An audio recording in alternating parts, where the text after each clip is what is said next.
풀어놓아 다니게 하라. 요한3서 1장 4절에 보면 이런 말씀이 있습니다. 내가 내 자녀들이 진리 안에서 행한다 함을 듣는 것보다 더 즐거움이 없도다. 이것이 하나님의 마음이고 또한 목회자의 심정일 것입니다. 나의 사랑하는 자녀들과 내가 목회하는 교회의 신자들이 하나님을 사랑하고 교회를 사랑하여 열심히 봉사하고 헌신하며 사회에서는 세상의 빛과 소금으로서 선한 영향력을 끼치며 사는 것을 볼 때 그 어떤 보람 있는 것과 견줄 수 있겠습니까? 그런데 한편 반대로 어떤 자녀나 교회의 성도들을 바라보면 교회에 나와 예배를 드리고 말씀을 듣기를 하지만 여전히 그들의 삶을 깊이 들여다보면 진리 가운데 행하지 않고 마치 믿지 않는 세상, 사람들과 같이 세상 풍속을 쫓아 살아가는 모습을 바라볼 때 참으로 안타까우면서 탄식 저절로 나올 때가 있습니다. 겉으로는 신앙생활을 하는 것처럼 보이지만 속에서는 여전히 세상의 가치관에 묶여 살아갑니다. 하나님의 나라보다 세상의 성공을 더 크게 여기고 말씀보다 현실의 계산이 더 크게 작용하는 모습들. 또 어떤 성도들은 질병의 사슬에 묶여 고통 가운데 신음하고 있습니다. 기도는 하지만 그 고통이 끊어지지 않는 현실 속에서 점점 지쳐가고 믿음이 흔들리는 모습들을 봅니다. 또 어떤 이들은 가난과 결핍 속에서 하나님의 공급을 믿는다 말하면서도 늘 생활의 염려에 사로잡혀 살아갑니다. 그리고 더 안타까운 것은 눈에 보이지 않지만 분명히 존재하는 악한 영의 눌림과 결박 속에서 살아가는 성도들입니다. 생각이 묶이고 감정이 눌리고 삶이 반복적으로 무너지는 모습들. 그 배후에 있는 영적 결박을 우리는 목회자로서 느끼게 됩니다. 여러분, 이런 성도들을 바라볼 때 우리의 마음 깊은 곳에서 터져나오는 고백이 있지 않습니까? 주님, 저 영혼이 왜 아직도 저렇게 묶여 있습니까? 분명히 생명을 얻었는데 왜 아직도 무덤의 냄새 속에 살아가고 있습니까? 마치 요한복음 11장에서 무덤에서 살아나온 나사로가 여전히 수족이 배로 동이고 얼굴까지 수건에 쌓인 채 서 있는 모습처럼 살아는 났지만 아직 자유하지 못한 상태로 서 있는 성도들의 모습, 그 모습을 바라보는 목회자의 심정은 단순한 안타까움을 넘어 거룩한 부담과 사명감으로 우리를 짓누릅니다. 동역자 여러분, 우리는 단순히 살아나라고 외치는 자들이 아니라 풀어놓아 다니게 하라는 주님의 명령을 받은 사람들입니다. 오늘 이 시간 우리의 눈이 다시 열려 묶여있는 영혼들을 향한 주님의 심장을 회복하고 그들을 실제로 자유케 하는 사명의 자리로 나아가게 되기를 주님의 이름으로 축원합니다. 여러분, 오늘 본문은 단순한 기적 이야기가 아닙니다. 이 장면은 구원의 완성과 교회의 사명을 동시에 보여주는 매우 중요한 장면입니다. 나사로는 이미 살아났습니다. 그러나 그는 여전히 배로 동인 채로 여전히 얼굴이 가려진 채로 서 있습니다. 이것이 오늘 우리의 현실입니다. 예수 믿고 영은 새로운 피조물이 되었지만 여전히 묶여있는 성도들, 구원받았지만 여전히 죄와 습관, 상처, 두려움에 갇힌 영혼들, 교회 안에 있지만 자유하지 못한 사람들, 주님은 그들을 향하여 이렇게 명령하십니다. 풀어놓아 다니게 하라. 이 명령은 단순한 요청이 아닙니다. 이것은 교회를 향한 사명 선언입니다. 본문을 자세히 보면 매우 중요한 구조가 있습니다. 예수님이 나사로야 나오라 하셨습니다. 생명을 주셨습니다. 그러나 풀어놓아라는 명령은 사람들에게 주어졌습니다. 이것이 핵심입니다. 살리는 것은 예수님의 권세이고 풀어주는 것은 교회의 사명입니다. 많은 교회가 여기서 멈춥니다. 전도는 합니다. 예배는 드립니다.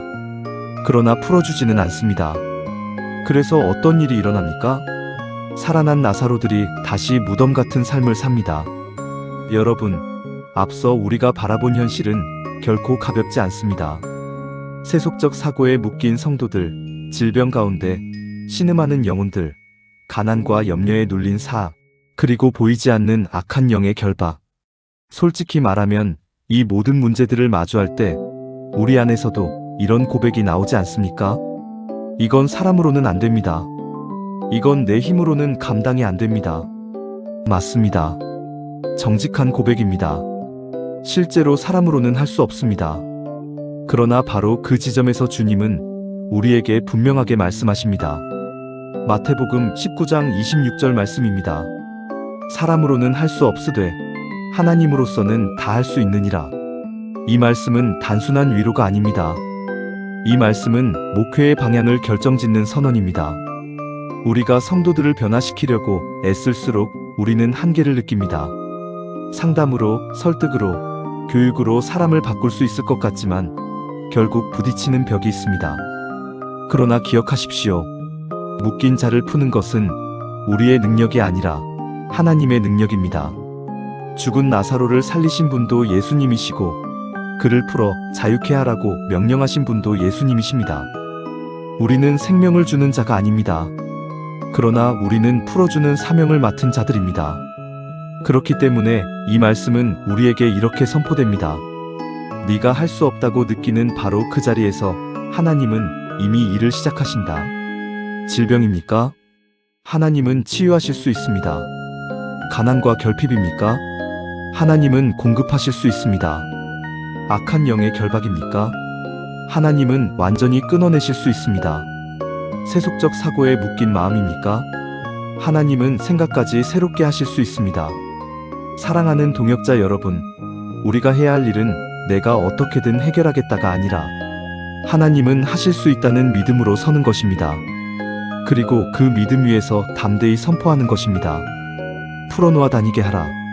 이 명령은 인간의 능력을 전제로 한 것이 아니라 하나님의 전능하심을 전제로 한 명령입니다.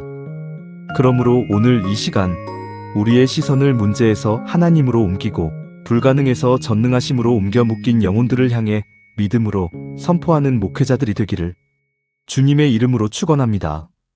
여러분, 한 사람의 인생이 얼마나 깊이 묶일 수 있는지, 그리고 하나님의 능력으로 얼마나 완전히 풀릴 수 있는지를 보여주는 대표적인 인물이 있습니다. 바로 김익두 목사님입니다. 김익두는 처음부터 목회자가 아니었습니다. 그리고 그의 과거는 처참했습니다. 평안도 용강 일대에서 그의 이름은 공포 그 자체였습니다. 술만 마시면 사람이 달라졌습니다. 길을 가다가 시비를 걸고 사람을 때리고 집안을 뒤엎는 일이 일상이었습니다. 그의 이름만 들어도 동네 사람들이 문을 닫고 숨을 정도였습니다. 그는 분명히 묶인 사람이었습니다. 죄에 묶이고 술에 묶이고 분노와 폭력에 묶여있던 인생이었습니다. 그런데 어느 날 그의 인생에 전혀 예상치 못한 일이 일어납니다. 어느 날 부흥 집회에 억지로 끌려갑니다. 그는 처음에는 비웃었습니다. 설교를 방해하려고 했습니다.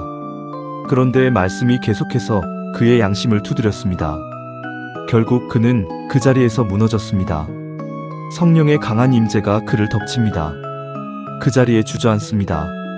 그리고 사람들 앞에서 통곡하기 시작합니다. 하나님, 나는 죄인입니다. 나는 죽어 마땅한 사람입니다. 그의 울음은 단순한 감정이 아니었습니다. 그의 영혼이 찢어지는 회개의 울음이었습니다. 그날 묶여있던 인생이 풀렸습니다. 그 이후 그의 삶은 완전히 달라집니다. 술을 끊고 폭력이 사라지고 성경을 붙들고 살아가는 사람이 됩니다. 그런데 여기서 더 놀라운 일이 일어납니다. 하나님은 그를 단순히 변화된 사람으로 두지 않으셨습니다. 능력 있는 도구로 사용하셨습니다.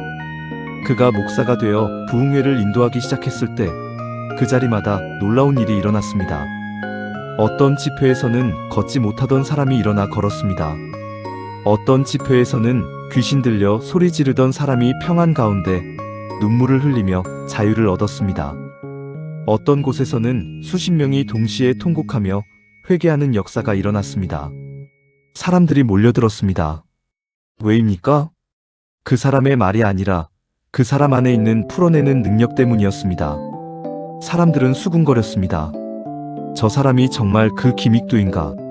사랑하는 목회자 여러분, 김익두는 특별한 사람이었기 때문이 아니라 묶였던 사람이었기 때문에 풀어주는 사람이 될 수 있었던 것입니다. 예수님은 나사로를 살리신 후 이렇게 말씀하셨습니다. 풀어놓아 다니게 하라. 오늘 이 시대에도 살아는 있지만 묶여있는 영혼들이 있습니다. 죄에 묶여있고 상처에 묶여있고 중독과 절망에 묶여 있습니다. 하나님은 우리에게 맡기셨습니다. 너희가 가서 풀어주어라. 한국 복음성가 중에 기적의 하나님이라는 노래가 있습니다. 가사는 이렇습니다. 1절. 그 어느 날 새가 그물에 걸림같이 내 삶 속에 덫이 임했네. 몸부림쳤지만 허우적거렸지만 나는 약한 자였었네. 내 영혼아, 네가 어찌하여 낭망하며 불안하여 하는고. 너는 하나님을 바라라. 그 얼굴에 도우심을 인하여 내가 오히려 찬송하리라. 나의 좋으신 주님, 태양을 멈추며 혈루증을 고쳤던 주님, 기적의 하나님, 능력의 하나님, 그는 나를 고쳐주셨네. 2절. 그 어느 날 아무 예고도 없이 내 삶 속에 슬픔이 임했네. 원인을 찾으려 애써봤지만 나는 무력한 자였네. 내 영혼아, 네가 어찌하여 낭망하며 불안하여 하는고. 너는 하나님을 바라라. 그 얼굴에 도우심을 인하여 내가 오히려 찬송하리라. 나의 좋으신 주님, 죽은 자를 살리며 문둥병을 고쳤던 주님, 기적의 하나님, 능력의 하나님, 그는 나를 고쳐주셨네. 여러분, 이렇듯 사단은 지금도 우리가 사는 세상 가운데 거미줄 같은 죄악의 덫을 쳐놓고 걸려들면 어둠의 동아줄로 그 영혼을 결박하여 도적질하고 죽이고 멸망시키고 있습니다. 오늘날 사람들을 묶고 있는 대표적인 것들은 다음과 같습니다. 첫 번째, 죄의 결박입니다. 반복되는 죄, 끊지 못하는 습관이 이에 해당합니다. 두 번째, 상처와 트라우마입니다. 어린 시절의 상처, 관계의 아픔, 용서하지 못하는 마음 등이 있습니다. 세 번째, 두려움과 정죄입니다. 나는 안 돼. 나는 실패자야. 그렇다면 우리는 묶인 사람들을 구체적으로 어떻게 풀어줄 수 있을까요? 첫째, 말씀으로 풀어줘야 합니다. 말씀은 단순한 지식이 아닙니다. 말씀은 영혼을 해방시키는 하나님의 능력입니다. 예수님께서 말씀하셨습니다. 요한복음 8장 32절 말씀입니다. 진리를 알지니 진리가 너희를 자유롭게 하리라. 사람이 왜 묶입니까? 거짓을 진실로 믿고 있기 때문입니다. 사단은 언제나 사람을 묶을 때 거짓된 생각, 왜곡된 가치관, 비진리의 논리로 묶습니다. 너는 안 된다. 내 인생은 여기까지다. 하나님보다 돈이 더 중요하다. 상처는 평생 안고 살아야 한다. 죄에서 절대 벗어날 수 없다. 이런 거짓된 생각들이 영혼을 결박합니다. 그러므로 사람을 풀어주는 첫 번째 사역은 그 사람의 귀에 하나님의 말씀을 다시 들려주는 것입니다. 말씀이 들어가면 어둠이 물러가고, 말씀이 들어가면 거짓이 무너지고, 말씀이 들어가면 묶였던 생각의 틀이 깨집니다. 히브리서 4장 12절은 말씀합니다.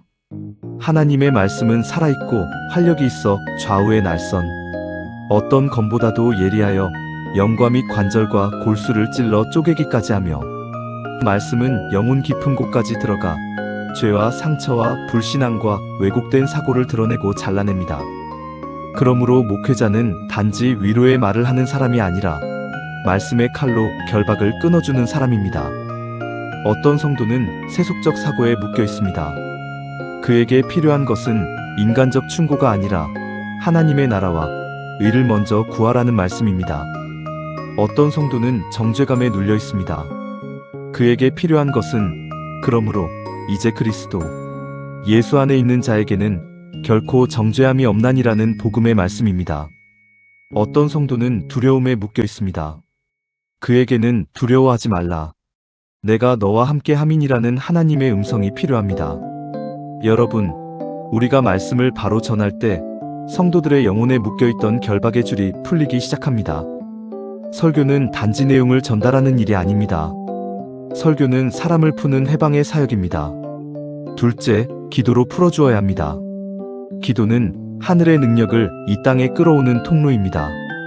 기도는 눈에 보이지 않는 결박을 무너뜨리는 영적 전쟁입니다. 예수님은 말씀하셨습니다. 마가복음 9장 29절 말씀입니다.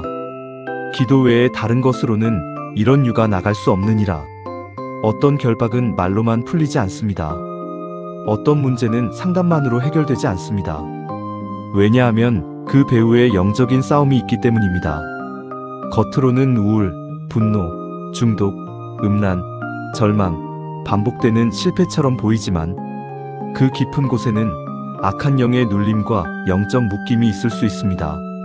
이럴 때 목회자는 인간적인 방법만 의지해서는 안 됩니다.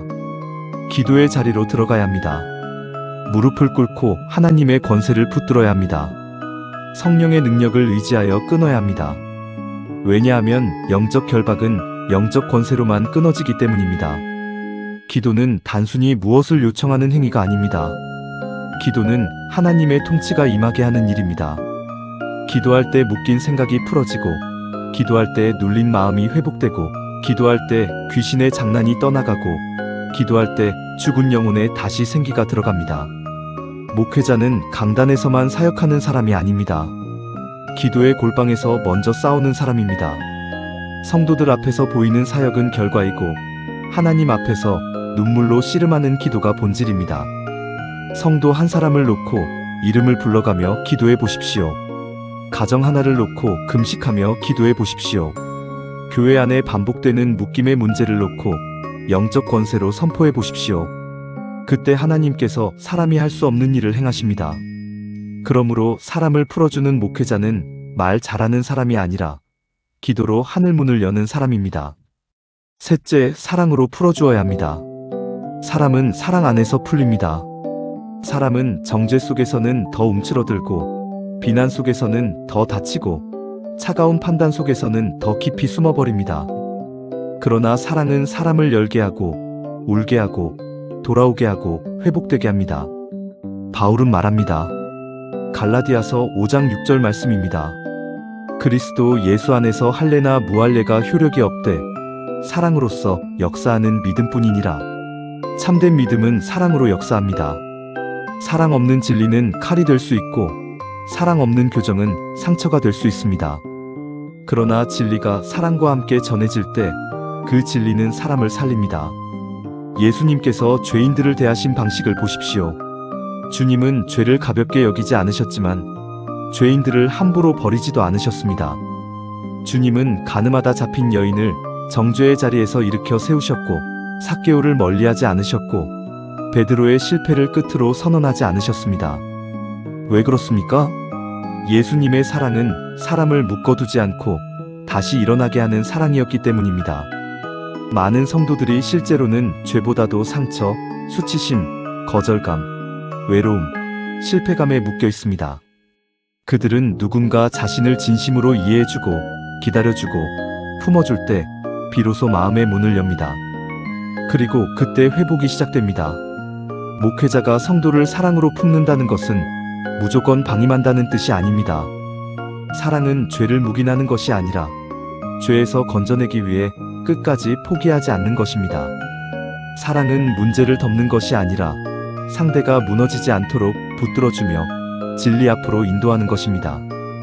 어떤 영혼은 말씀 한 편보다 목회자의 따뜻한 눈빛 하나에 풀립니다. 어떤 성도는 긴 상담보다 함께 울면서 기도해 줄 때 다시 살아납니다. 어떤 상처 입은 영혼은 정죄가 아니라 눈물 어린 사랑을 만날 때 결박이 끊어집니다. 여러분, 주님께서 우리에게 맡기신 사역은 사람을 관리하는 일이 아닙니다. 사람을 살리고 풀어주고 다시 걷게 하는 일입니다. 그러므로 우리는 말씀으로 풀어주어야 합니다. 기도로 풀어주어야 합니다. 사랑으로 풀어주어야 합니다. 말씀은 묶인 거짓을 끊고, 기도는 영적 결박을 끊고, 사랑은 굳게 닫힌 마음을 끊습니다. 이 세 가지가 함께 갈 때 성도들은 단지 교회 다니는 사람이 아니라 참으로 자유케 된 하나님의 사람으로 살아가게 될 것입니다. 그리고 바로 이것이 주님께서 오늘 우리에게 맡기신 목회의 사명입니다. 풀어놓아 다니게 하라. 십자가와 깡패라는 기독교 서적이 있습니다. 실제 이야기를 나눈 책인데 주인공은 데이비드 윌커슨 목사님입니다. 어느 날 그는 신문을 보다가 뉴욕의 10대 소년들이 살인사건으로 재판받고 있다는 기사를 봅니다. 그 순간 그의 마음속에 하나님의 음성이 들립니다. 가서 저 아이들을 도와라. 그는 시골 목회자였습니다. 뉴욕의 갱단 문화와는 전혀 상관없는 사람이었습니다. 그럼에도 불구하고 그는 순종합니다. 뉴욕에 도착했을 때 그가 마주한 것은 지옥 같은 현실이었습니다. 마약, 폭력, 증오, 갱단. 그곳에는 희망이 없었습니다. 그곳에서 그는 가장 악명 높은 갱단 리더를 만나게 됩니다. 그 사람이 바로 니키 크루즈입니다. 니키는 어린 시절 부모에게 저주의 말을 들으며 자랐습니다. 너는 태어나지 말았어야 할 존재다. 그 말이 그의 정체성이 되었습니다. 그는 사랑을 몰랐고 증오만 아는 사람이었습니다. 윌커슨 목사는 그에게 다가가 말합니다. 예수님은 너를 사랑하신다. 니키는 분노합니다. 침을 뱉으며 소리칩니다. 꺼져. 당신을 죽여버릴 수도 있어. 그때 윌커슨 목사가 조용하지만 단호하게 말합니다. 그래도 괜찮다. 네가 나를 산산이 찢어도 나는 여전히 너를 사랑할 것이다. 그 순간 니키의 눈빛이 흔들립니다. 그는 처음으로 조건 없는 사랑을 경험합니다. 며칠 후 집회에서 그는 결국 무너집니다. 단상 앞에 나와 아이처럼 울기 시작합니다. 하나님, 나를 용서해 주세요. 그날 한 영혼이 풀렸습니다. 그리고 그 이후 니키 크루즈는 복음을 전하는 전도자가 되어 전 세계를 다니며 수많은 청년들을 변화시키는 사람이 됩니다. 한 명을 풀어냈더니 수많은 사람이 풀려나기 시작했습니다. 사랑하는 동역자 여러분, 기믹두도 풀림받은 사람이었고 니키 크루즈도 풀림받은 사람이었습니다. 그러나 그들의 진짜 위대함은 자기에서 끝나지 않았다는 것입니다. 다른 사람을 풀어주는 사람이 되었다는 것입니다. 예수님은 나사로를 살리셨습니다. 그러나 이렇게 명령하셨습니다. 풀어놓아 다니게 하라. 사랑하는 목회자 여러분, 교회의 사명은 단순히 모이게 하는 것이 아닙니다. 자유하게 하는 것입니다. 예배는 시작입니다. 전도는 출발입니다. 그러나 해방이 완성입니다. 예수님은 단순히 살리기만 하지 않으셨습니다. 자유케 하셨습니다. 오늘 주님은 우리에게 묻고 계십니다. 너희는 사람들을 풀어주고 있는가? 묶인 영혼을 보고 지나치고 있지는 않은가? 설교는 하지만 실제로 풀어주고 있는가? 그리고 주님은 오늘도 명령하십니다. 가서 풀어주어라. 묶인 자를 자유케 하라. 풀어놓아 다니게 하라.